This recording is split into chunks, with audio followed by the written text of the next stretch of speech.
Now, he has been compared to literary giants such as William Shakespeare and Allen Ginsberg.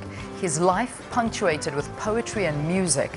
Now, Canadian Gandhar Chakravarty has chosen South Africa as his muse and the rich cultural heritage of the Shembe Church as his subject.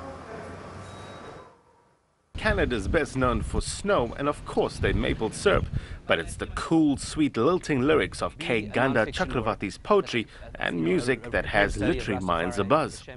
Gandhar's in South Africa, traversing northern Zululand.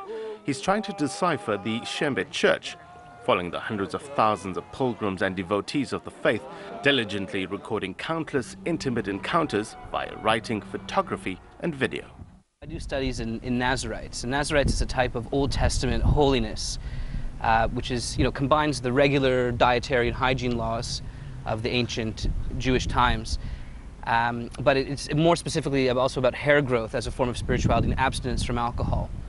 And after, over 1600, 1700 years of obscurity in the sense of no real documented groups using that Nazarite as an inspiration for their way of life, Shembe brought it back in 1910. He brought it back with the Nazareth Church. And then, concurrently, but a little bit later historically, the same thing was happening in Jamaica with the Rasta. So both groups understand themselves as living Nazarites in the world of today. His ultimate aim is to shed some light on this massive congregation and debunk what he describes as myths around the church. Well, not much is known. I think I'm one of 2 scholars in Canada that actually does work on the Shembe Church, and the rest are few and far between. So it'll be nice for me to bring my stuff into dialogue with them, I think. I mean, even here in Durban, that's the interesting thing.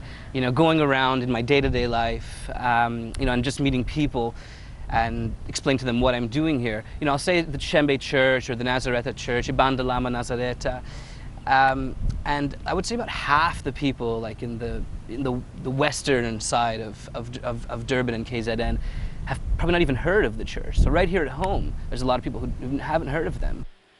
Apart from his work on the Shembe Church, Gandhar's publications include Kolkata Dreams and more recently Maple Vidas, which highlights his own ancestry and heritage as an Indo-Canadian. Blaine Herman, SABC News, Durban.